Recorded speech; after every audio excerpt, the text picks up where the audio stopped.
It's always good to remember. Hi. Yeah, I'll just make two brief announcements, one is that the call for bids for the 2026 and 2027 IIIF meetings is open. So if your institution, or maybe you have an idea for another institution that should host the meeting, there's a link to the form there.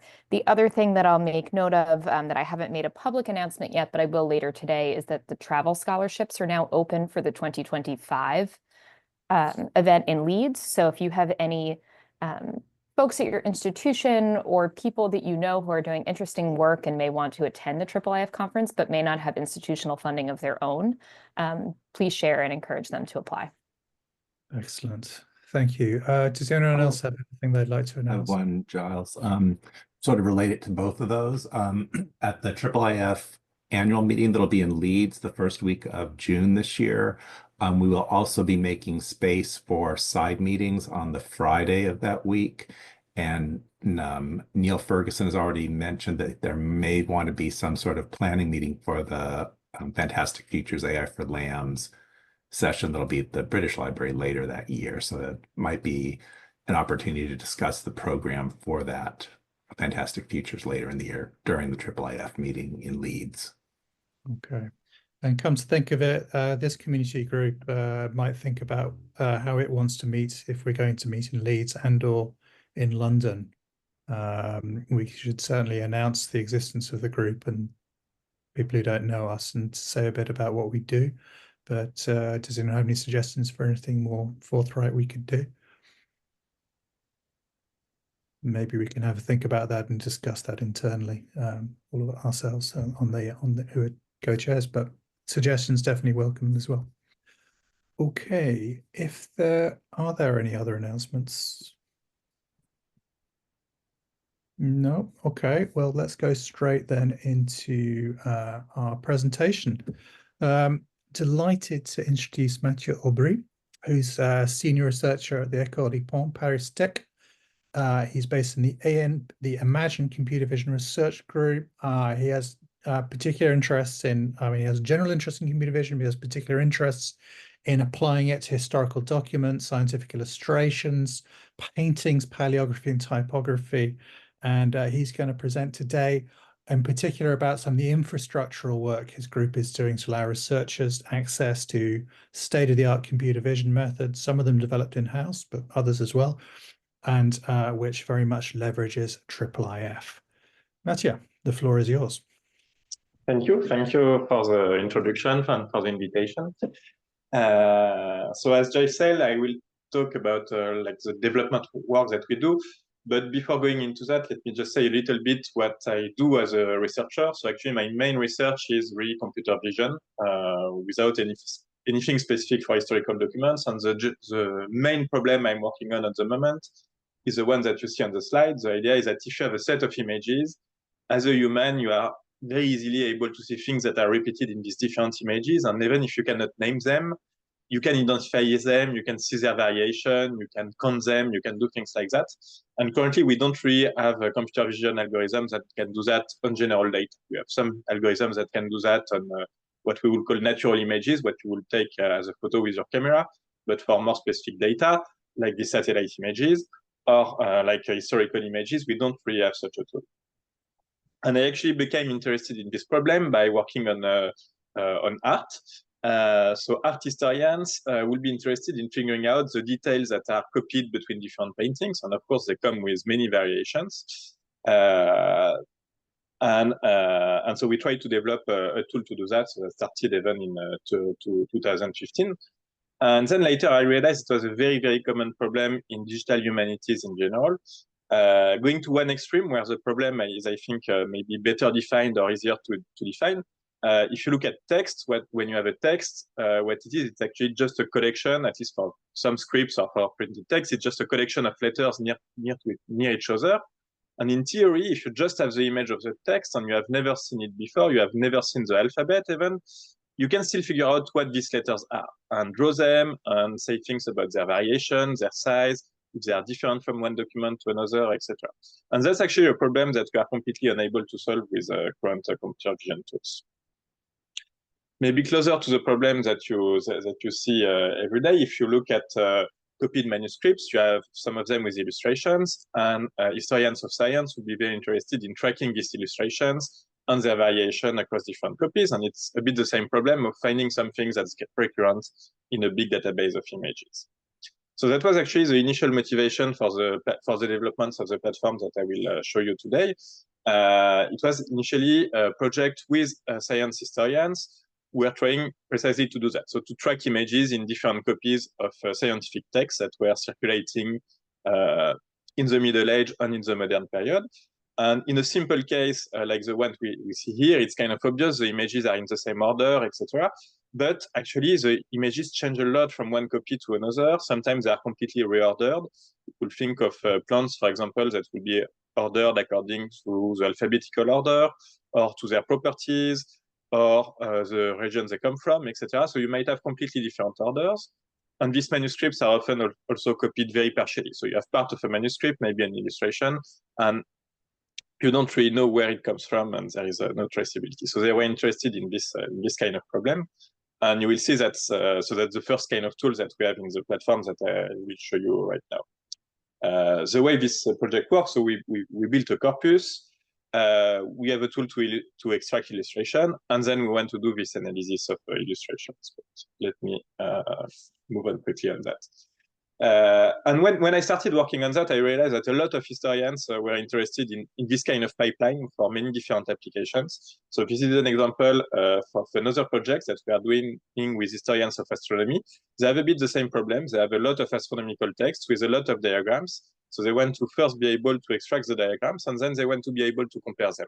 Now, the similarity is not only a visual one, it's one that has to do with the semantics of the diagrams. Do you have the same mathematical content represented in the diagram or the same idea? And so to do that, we need to have an additional step compared to the process I was showing before, which is vectorization, which is taking a diagram and converting it into something that makes sense mathematically. So a set of primitive shape like circles, lines, arc of circle, etc. But the general pipeline will be the same. And again, I realized that many projects needed the same thing. So we have a project on watermarks with, in particular, people from Cambridge now who are interested in watermarks in text and want to figure out the different watermarks that they have in their database to identify if the paper was the same or not the same, or identify group of documents when it's not books, when just papers. A completely different project we are starting to work with as well is people who are interested in much more modern documents, like contemporary documents, for example, with war photographies that were reused in many different publications, and they want to identify them and track them. I will show some results on a problem Giles worked on some time ago. I don't know if you are still working on it, but which is the reuse of wood blocks. And there are many people also that are interested in the problem that seems more niche, but that I presented earlier, which is the analysis of letters in different documents, be it printed documents or manuscripts, or even paintings or mural paintings or engravings. There are people who are interested in identifying ends or identifying script or describing variations in all of these kind of contexts. And for all of these projects, the needs are kind of shared. And actually, the problems are not completely solved, but there still exists a lot of generic computer vision algorithms that will perform well on this task. So if you have a bit the data, if most of these tasks, like identifying an illustration in a document, identifying a letter in a document, we have standard computer vision tools that enable to do that. Of course, they can be improved if one has some annotation, but they're already there. And most of these computer vision algorithms, they're actually open source, and there is data for training them. And on many of these problems, there is already data. But having open source code and data is not actually enough for people to be able to use this tool and reproduce the research that has been done or trying it on their own data. So that was the idea for building platforms. And we wanted, so the first thing we wanted is a platform that first enabled a team of historians to build a corpora, add the metadata to this, to build a corpus, to add the metadata to this corpus, run vision algorithm without knowing anything about computer vision, and then have simple interfaces to correct the results and potentially give back data to computer vision scientists that can improve their algorithm so that the results are better and can scale on so that they can use it on a larger database and thus scale their work. The idea is that this also makes collaborations between historian and computer vision scientists much easier, because in the first collaboration I started, like, we exchanged tons of mails, documents, hard drive, etc. to exchange data, and this really takes forever, and it makes it very hard to iterate and to communicate and to put together contributions from several people. So this is the idea of one of the platforms that I will present, but I will actually present two platforms. So the first one is AIKON. That really was the first one we developed. But now we are developing a second one at the same time that use the same API, so the same way for the task to be required and done, but that is much easier to use. So the goal is not to have a team of historians building a corpus and collaborating on it, but more for somebody who has images to just test the algorithm on their images and see the results and be able to play a bit with the results. Maybe because it's just one result on a single set of image or a simple set of image, or maybe because they want to know if the algorithm work well enough for it to be worth the time to get into the AIKON platform, which is a bit more complex, build a corpus, etc., etc. And so both these platforms are still very much in development. The first version of AIKONs are running for the project, and there is a demo online for a couple of months, but not that much. And the Discover demo platform, most of the tools I will show you were released really the last months, or are really working since less than a month. So I will start with giving you a tour of these two platforms, and I will start with the second one because it's just simpler to understand and to understand how it works. Can you still see my browser? I don't have confirmation, but can you see my web browser? Yes. Okay. Yes. Okay. So the demo looks like that. So you get to this page. I will leave watermark detection on the side for the moment because it will be replaced by the other two. But so you have two demos that enable you essentially to do the two things I described at the beginning: extract illustration in a document and find similar illustration in a meaningful way. So I will just show you how it looks like. So you click on one. So here, extract documents. You can enter an experiment name to send it back, and then you can you have to give a data set, and you have several ways to do it. So one way is to reuse an existing data set so that you don't have to upload it several times. Another way is to just put a zip file or a PDF of your data, or to include a IIIF manifest. And I guess that's the first time I will mention it in my presentation. So you can just give the link to a IIIF manifest in a library, and then you can decide what you want to do essentially with your document. So here we have 3 models for extracting diagrams, watermarks, and illustrations, but you could have any model, and adding a new model is actually quite easy. And then you can just ask to start processing, and you will get results for your extraction.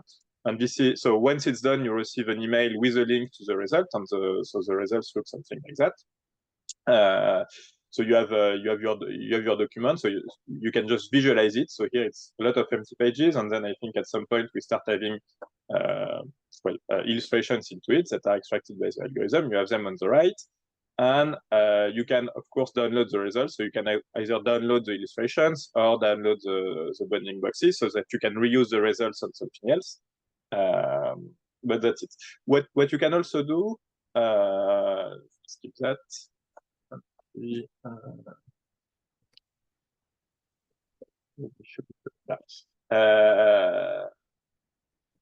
The other thing that you can do is once you have extracted images, so with this algorithm or with another one, you can just do another experiment where you go this time to the similarity retrieval part. Same thing, you can use a data set, or you can use an existing data set, potentially with the detections that have been done before on another data set. Then you can choose an algorithm to detect the similarity. You can choose some of its parameters, some of the vision models that are used in it, or use the default one, and then you can get results of similarity. And there's the result page looks like that. So you can download the similarity matrix, and then you can see for each image in your database the matching images. So these are images from Giles, and I think there are something like 3,000 of them. I don't exactly, 3,000 or 4,000 of them. And you have, for each image, you have the matching images, and you can scroll down and you can see there are many, and you have a lot of pages with them. So that's cool because you see the matches, you see a bit what you have. But of course, what many people want is actually not to stop there. but have groups of images, right? Because, for example, these two first images, it's kind of obvious they are the same.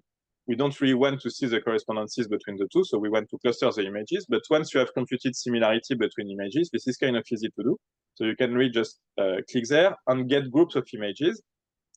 And you can decide for a threshold of the distance that makes sense. And depending on the threshold, you will get groups that are very big or very small, very discriminative or not. For example, so here you will have you will have clusters that are not perfect. So it's a bit hard to select that. Let me put it.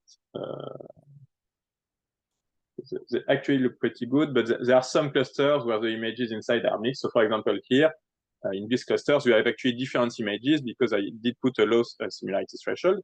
If I put a higher one, like this, someone or something like that, you will have clusters that are very nice, and then you can visualize them in different ways.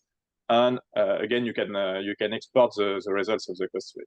So these are like 2,000 images that for which the algorithm didn't find very similar one. So I did put a high similarity threshold, so you can have copies that are not clustered. But for all the rest of the images, you have clusters, and you can look at the clusters. Because the threshold is quite high, they should look quite good. And now I really have one line per wood block, or ideally I have one line per wood block. So I did that live, but I think I actually saved a few interesting results to show you. So these are kind of the results. And then if you look in the details of the results, you can see that the results will change depending on the threshold that you put. So that's an example for a specific print. And you see that if I put a low threshold, both the type of prints that are considered as two different clusters at the top will be considered in a single one. So you will need to be able to play with that. And this is actually included in the interface. It's not working super well right now, but you have an edit button. And you can decide you want to edit this cluster. So for example, you can merge a cluster with another one if you decide that you want two prints in the same one. So you can decide that this cluster should merge with any of them and just do it. So here they are different, so you won't do it. Or you can just edit the cluster. For example, you can select images and move them to another cluster, for example, or create a cluster with them. You also have ways to visualize the images, etc. This still requires development, but essentially that's something that's kind of working.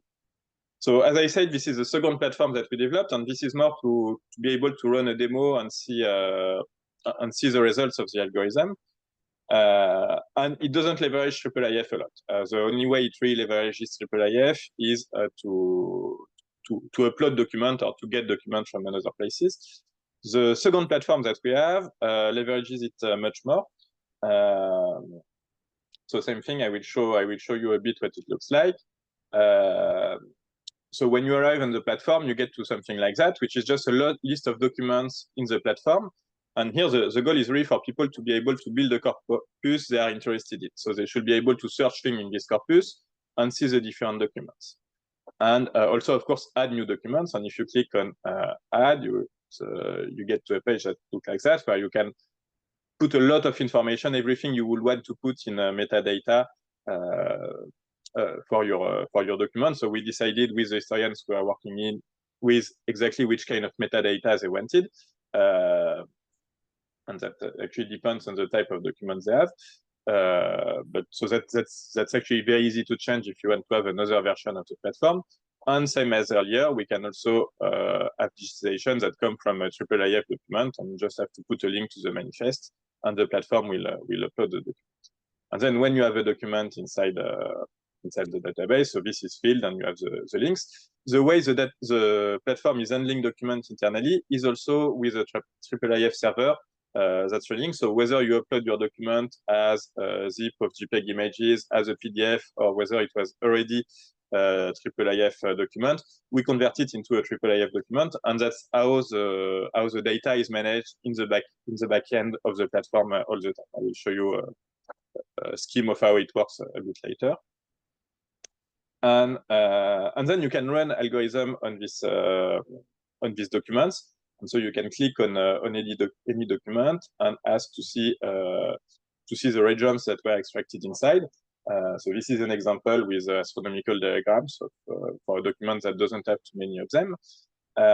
And so you can view it like that, again, the same, or you can go to the document and see the extracted diagrams. Of course, so in the previous platform, the goal was just to see results. Here, what we have as well is that we can edit the results. So you can click on any page, and you go to a viewer where you have the diagram that has been detected by the algorithm, and you can update the annotation. So I won't do it here because it's actually good and it's something people are using, but you can just edit the shape, you can move the border, you can add comments, and you can also easily add another shape if I'm missing a diagram somewhere. So yes, it's not one, but if I was missing a diagram here, I could just add a box easily, which again I won't do here. But once that's done, it will go back directly in the platform in the annotation. So the annotation will be corrected. So if you have an algorithm that gives you some results and you want to just correct it, it's a very easy way to do it, especially if you know your documents well. You can scroll through it. So for diagrams, it's not very visible, but let's take another example. So for plants, for example, so here you can really just scroll through the document and see if the algorithm misses anything, and then correct it or add it if anything is missed, or correct it if two plants were segmented as well, for example. So very similar to what you have before, but now the option to correct the results. And same thing actually for the similarity search. So for the similarity search, you start from a document and you look for matches in another document. So you have to look at the one you want to match to. And you have the results of the algorithm. And here for plants, it's actually two manuscripts that are very different, and the match is far from trivial. So not all the answers are good, and it's really the best match in the other manuscript. So there might not be a good match for every plant. I guess this one is probably a good match. A lot of the others, there might just not be copied in the manuscript. So that's the best the algorithm can find, but there might not be a copy. I think I have other examples that are more obvious here. So here, for example, this one, it's clearly the same. And so what you have below the images are the option to annotate. So each of these buttons has a meaning for historians in terms of different similarities. So this will be the two images are really the same. This will be, it's a match that I'm interested in personally, and I want to remember it, but it's not actually a copy. You have partial copy, you have other things, but it's essentially a list of buttons that enable you to easily identify which matches are good, which matches are not good, which similarity is good, which similarity is not good. And you see that here, historians have already started to do it, so I'm taking the ones that were good. And if there is another, if you know there is a good one, what you can do is, so each image, you can actually copy its ID here, and you can just add it here. And it's just bounding boxes, I think, in a standard format, and the name of the document. And you can just add it, and it will be added to the similarity to this image. It will appear on the right. So same as the annotation for the bounding box, you can easily edit the results. And maybe something to mention, since this is about IIIF. So of course, the images that we see here, they are not saved themselves in the platform or shown themselves. It's really IIIF coordinates of images, or coordinates in IIIF format. And so there is just the IIIF viewer behind, and we just see the part that we are interested in here. Maybe another example that's maybe a bit more obvious for a case that's a bit simpler. So here you have three versions of the Physiologus, and you have the illustrations that are found to be the same in different manuscripts. So I think it's the one I had at the slide at the beginning. So for example, you have these three types of lion, you have this mountain, and so you can see that the illustrations actually change a lot. And last thing I mentioned earlier, so for the astronomical diagram, we also have this vectorization tool. So the diagrams are taken by an algorithm that predicts the geometric primitive in the diagram. And so here you can see them overlapped with the diagram. So if you go over the diagram, you can see them. For this, we cannot correct directly in the platform yet, but I guess at some point we'll add this functionality to the platform. And you can see that the results are actually very reasonable. So let me go back to the presentation. So a few things to mention. So the first important thing in developing a platform like that, it's really deciding for a data model. So this has very little to do with IIIF, but I guess if you work in libraries, you know that this is critical to just define the kind of annotations that you can have, or the kind of field that you can have for each of your documents, and to know how documents should be grouped in different ways. So we spent a lot of time iterating with historians for different applications to come up with this one. That's not a generic one. That's really tailored to our need. Where what we want to do is analyze images and have things like regions in an image, pairs of regions with a similarity, set of regions that we want to analyze together, or set of documents that we want to compare with each other. So this is more the things that you see on the right. And what we decided, which is actually probably the most, so the key choices that are pretty quite common, is to have two basic entities that really correspond to the two things that we have: the digitization, so each is, and the physical witness. So if you have a book or a document or anything, there is a physical object somewhere that corresponds to our witness category, for which there might be several digitizations. But this is really our entity.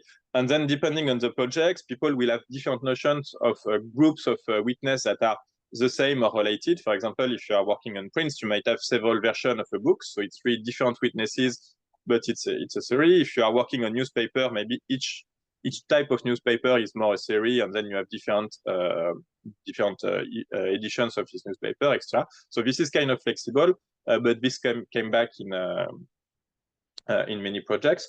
And then you have the standard things that you will expect. So different type of roles. You can have persons, you can have language, you can have places, conservation places that people want for this metadata. So this looks a bit ugly, but really in designing a platform where you want to handle a corpus, I think this is really key.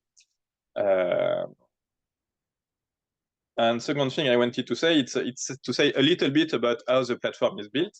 So it's built in a standard way, in the sense that you have a front end, something that's running on your computer when you are browsing the internet, and then you have the back end, which is what's done in the background for the platform to work. And in addition to that, you have a database with a lot of metadata and an image server with all the documents that we convert to IIIF, and also all the annotations that we convert for the moment into IIIF format. I will discuss a little bit later whether it's a good idea or not. I'm not completely sure about it. And so we have the core application, which is really this front end with backend, and then the application is designed so that you can easily add modules that do different things. So the platform that I showed you had a module for region, similarity, and vectorization, but you could actually have several ones. You could have a new one, you could have a new person come with a new way to extract regions, or something else that they want to do. And it will just be adding a module to this application, and this is really key in the way we build it. So it's a web platform. The idea is it's easy to use for people because it's just going to internet and going to an address. But our idea is that different projects might have different needs and one different version of the platform. For example, the historians that work with us on scientific illustrations, they don't need the vectorization platform. This is really for the people working on astronomical manuscripts. So you might want to have different modules. And the goal of the way we design the platform is for other people to be easily able to add their own modules that correspond to their own very specific tasks that may be different. Or when there is a new algorithm coming up, we can do a new thing. We want to be able to easily add a module. And then you can install an instance of this platform locally. So you can have your website running that will look like what I showed you in the AIKON demo. But we'll have different options. For example, you can have different metadata, you can have different visualization, and you can have different modules.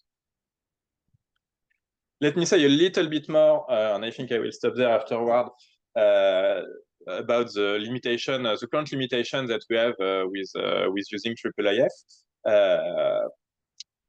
The first one, which I didn't completely expect because I thought it was a standard, is that actually different libraries use very different, like have small difference in the way they define their manifest, in the way their data is structured, etc. And the concrete consequence is that basically every time we add manifest from a new library, we realize there is an issue, there is a bug that we didn't think of, or there is a way in the way their manifests are written that's not completely usable. And so it's not a big limitation, but it makes the development of the platform much more complicated because essentially you have to try all the sources or all the libraries that you want to be able to use and figure out the bug for every of them, figure out the variation for every of them.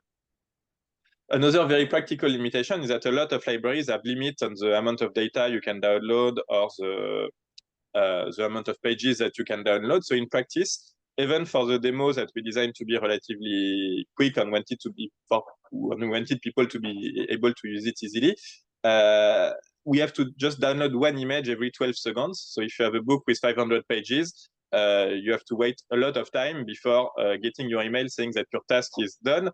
It's not so it can be because the algorithm takes time, but a lot of the time is actually just downloading the data because there are limits to the library and we don't know the limit and it's hard to deal with. So if you want to add a IIIF document, like do it and then come back tomorrow, you will see the results essentially. So this is a bit frustrating because this sounds that it could be solved, but we don't have an easy solution at the moment. And of course, it makes sense for libraries to have this limitation. Otherwise, people will just crawl all the data of the library. So it's not something that has a simple solution with the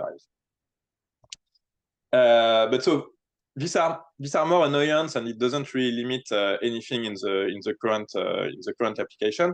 Where we really have issues is handling annotations. Essentially a polygon or a bounding box on an image, and potentially some text associated with it or some kind of annotation associated with it.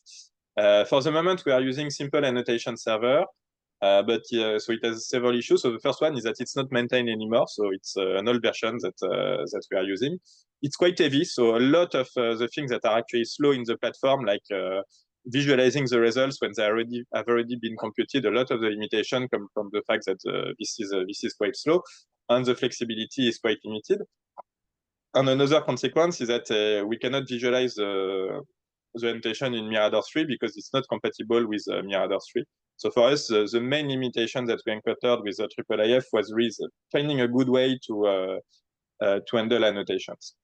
When I say it's heavy, it's also in terms of the amount of data. So it's loading the data, but it's also the amount of data that it generates. We would like to do things, for example, with Giles in his Dante's project, we would like to do things like having a bounding box for every letter in the document. But if you have a big printed book, you have a lot of letters. And right now, the way the annotation will be done, it's really like for each letter, you will have 5 lines of text describing the bounding box, etc. And it's not scalable. Plus, you will have tons of letters. And for the moment, there is a single annotation file for a complete document. So you will have all the bounding box of all the letters of the document. It will be a huge file that you couldn't read, and there is no simple way to deal with that at the moment. So we like something also that's more flexible, where we could have an annotation file per page, or hierarchical things, or different kind of annotations. And that we don't have right now. So I'm not sure how we'll fix this. This is something that we are thinking about. My guess is that we'll move away from Simple Annotation Server and from IIIF annotations to do something homemade and much simpler. But at the same time, it's not great because then it makes interoperability a bit harder, and it means defining new standards that other people will not be using. Okay, let me talk a little bit about that as well. I guess a lot of you are interested in historical applications. So this is just about the way we work with the second platform I showed, so AIKON. So most of the time we work with historians just to try and formalize a task. And most of the times for historians, it's one of the most interesting steps or the most interesting step. For example, historians realized that they couldn't really define what an astronomical diagram was, and they spent a lot of time trying to decide it and to decide the boundary, to decide what was, what wasn't in different traditions, etc. And this typically turns out to be much harder than what you expect. So formalizing exactly what you want in a way that can be used by computer vision, I think as an historian is interesting. At least we found it to be interesting in many problems. Then the second thing that we did to develop all the algorithms that we have in AIKON is to generate synthetic data sets. So no real images, no real annotation, completely synthetic data, train a computer vision model from it, and get some results that we put in the platform. And in the platform, the historian can correct the results, from which we can train a new computer vision model and release the data set, and then we can improve the results and we can iterate on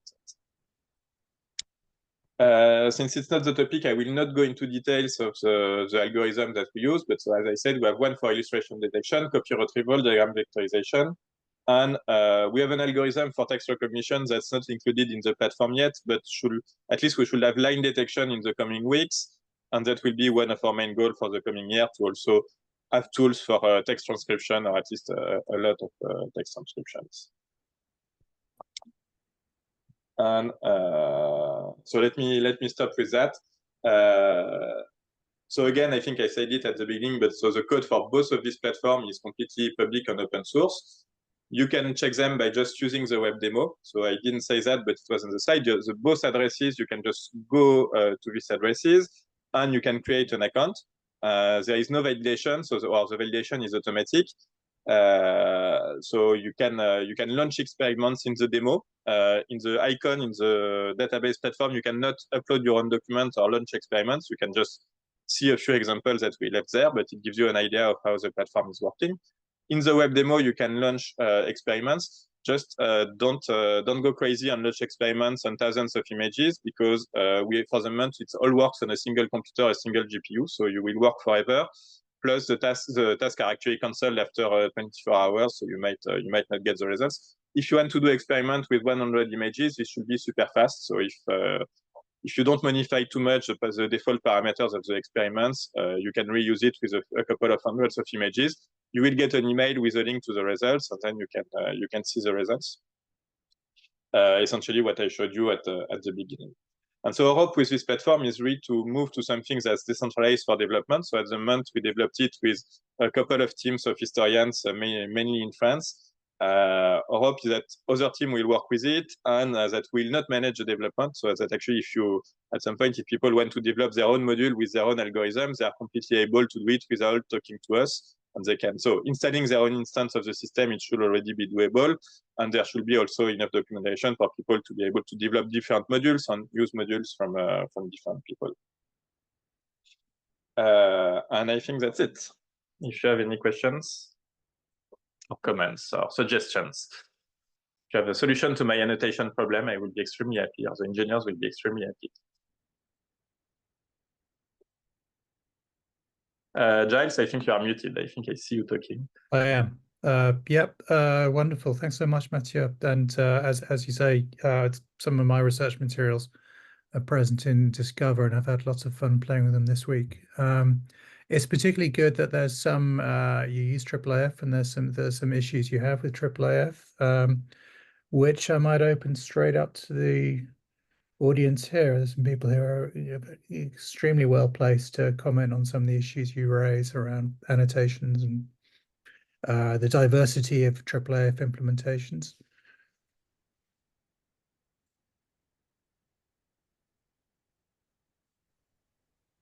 I wonder if I can just comment on the Simple Annotation Server. So I developed it for when I worked at the National Library of Wales. So we are maintaining it. We are kind of using it in the IIIF training. But there are a couple of versions. So I'd love to hear more about the problems you're having and see if we can get some of those fixed. I think the issue with the many annotations, thousands of annotations for a page, is an issue, and it's a problem probably with the annotation format, which is going to be a struggle to cope with. But yeah, I'd love to hear the issues you're having with Simple Annotation Server. So for the thing about the format, I think it's really not a single library. Like, it's all the libraries have slightly different versions. But if you want, if you send me an email, I can put you in touch with the engineers that are fixing it, and we'll be very happy to let you know all the variations of the problems they encountered to fix that. Yeah, that'd be great. Thank you.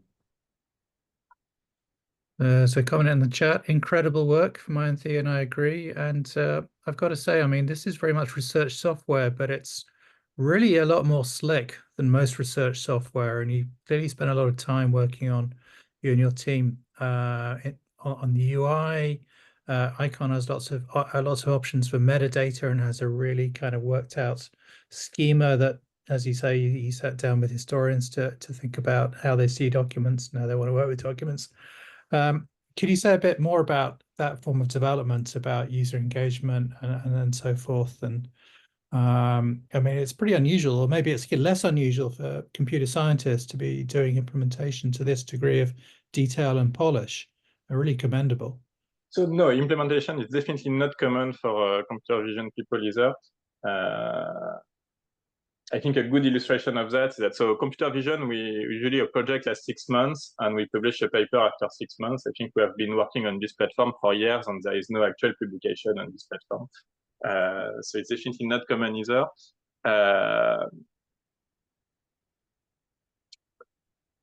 Yeah. I think that, so I'm not sure how to comment on the way this has been done. I think this is really a lot of randomness and working with some people on a project, some people on another project.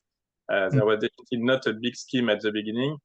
And maybe something to say is to actually have a platform came from the historian. So the VHS project, the first one for which we actually developed the platform, I didn't believe it would work. So the engineer was on the historian's team, and they managed to find a good one who basically managed to start working something, to start to work with something, and then we saw that basically people were using it a lot and liked having the platform and liked having the platform much more than having our results that we send them as a computer vision scientist, which is what we used to do and what I expected would work as well in this project. Like they send us their images and we send them results and they do something with that, and we realized that it was possible and it was actually not that hard to have a platform. So it was a year of engineering and we had something that was kind of working. And in terms of usage for people, it was much better. Another big choice is having a web platform compared to software. So I know you made the opposite choice at BGG to have a software that people can download, I think. So I think like with the progression of web, like it becomes easier and easier to do a platform, and it becomes easier and easier not only to have your own platform, but for other people to download your code for the platform and have their own instance of the platform. And so that's the hope that we started to do for different projects, to have several instances of the platform so that people can, it's not running locally, so not everybody in the team has to do the installation, but it has to be done once, the installation, and then you are sharing the data with everybody instantly, which I think is a big added value for collaborative projects. So the collaborative projects I know with historians, it's several countries, it's several tens of people who are collaborating on the same data, who are meeting, but they don't actually work near each other and they cannot exchange email and they can not do things like that. So having a platform to enable to do that is nice. Yeah, at VGG we find that step particularly difficult when you know we achieve a degree of polish and meet a collaborator's goals, but then we kind of want to hand it over, or we want other people to come along and find their own uses for it. And that's challenging for us because they might then go away and do something that we don't know anything about, and that's hard to report to our funders in terms of impact.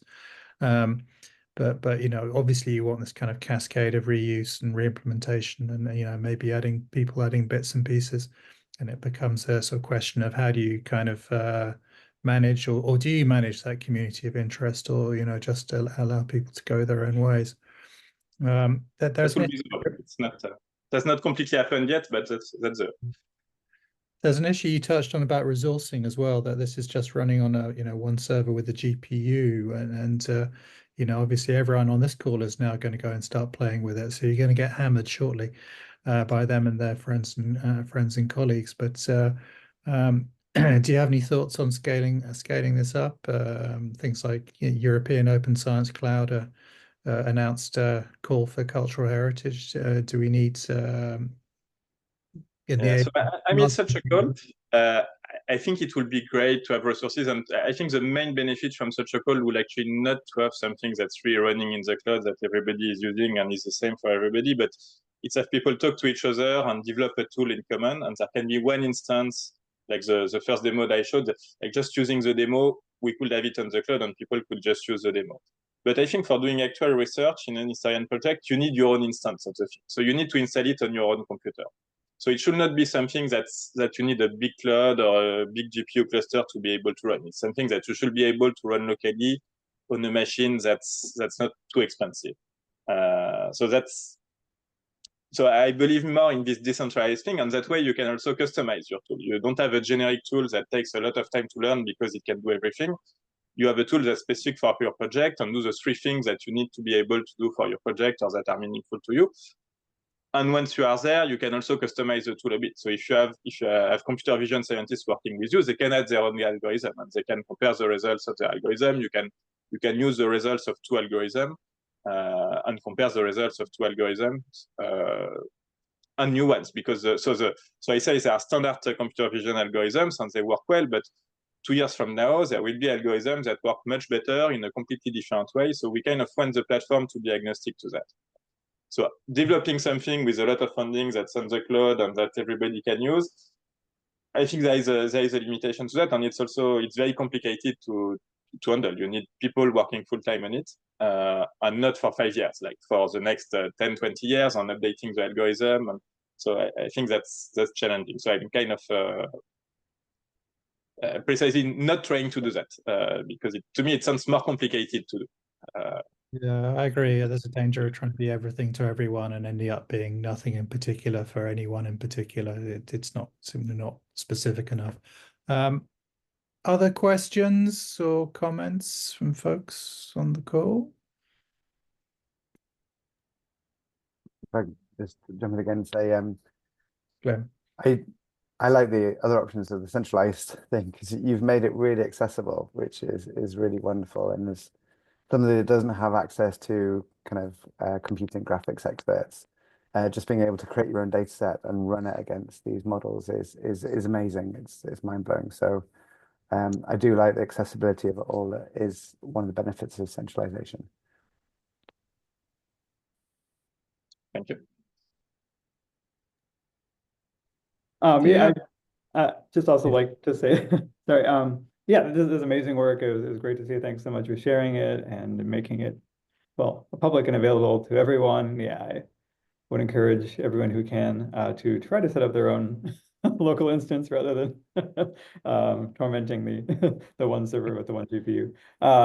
But I was just, I'm not sure there's a whole lot more to say. I mean, I was really impressed by the attention paid to, like, so, you know, giving a bit of the behind the scenes, or more than a bit of the behind the scenes, or explaining and really visualizing what's happening behind the scenes with, for example, the clustering results. It's really nice to see.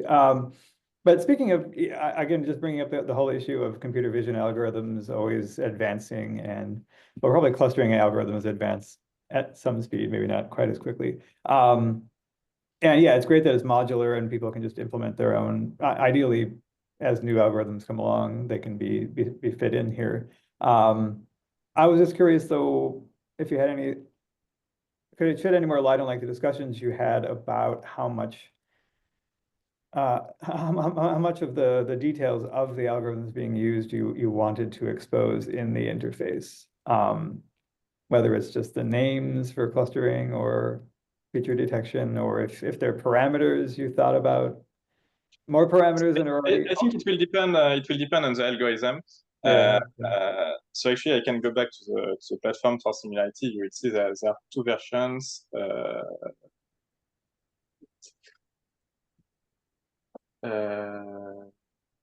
Okay, just go there.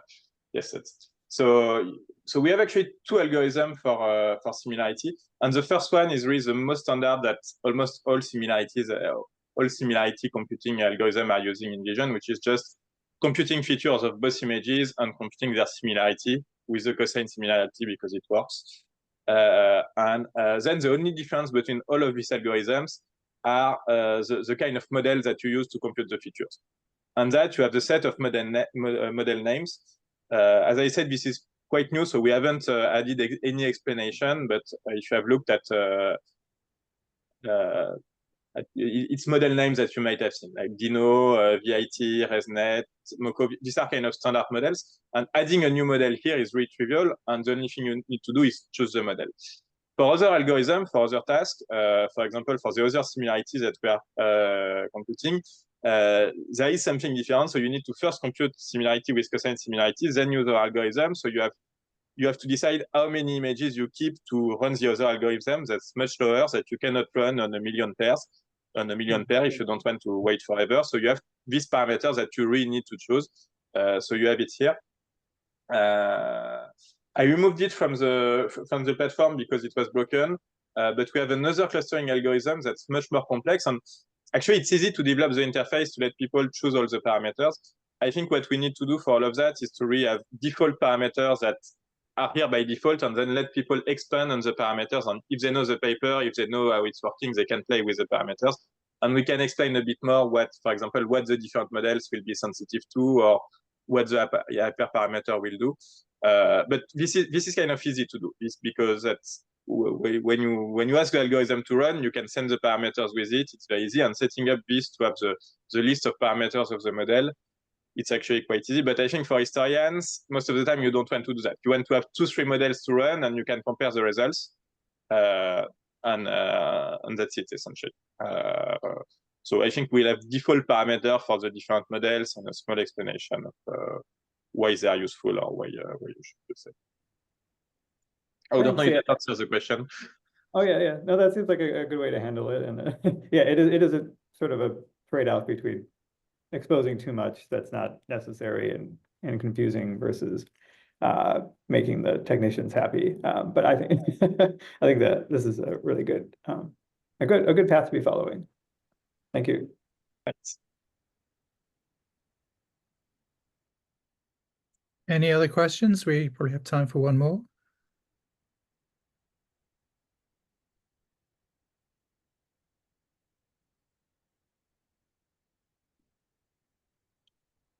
No, in that case, maybe we might draw to a close. So Mathieu, thanks so much for a really engaging presentation.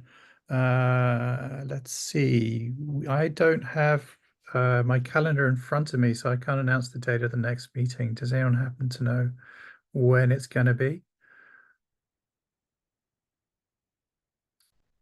People are... I'm going to find it. Thanks, Kate. I see March 26th on my calendar. Right. Yes. We'll confirm through the usual channels. Wonderful. Okay, so we'll see each other then. If anybody has any suggestions for future presentations, or can imagine ways in which we might get together as an interest group in Leeds or in London, or we might showcase at those events, to let any of us on who are chairing this group know. Okay, well, good evening to everyone, or good afternoon in some cases, and I'll see you next time. Thanks a lot. Thank you.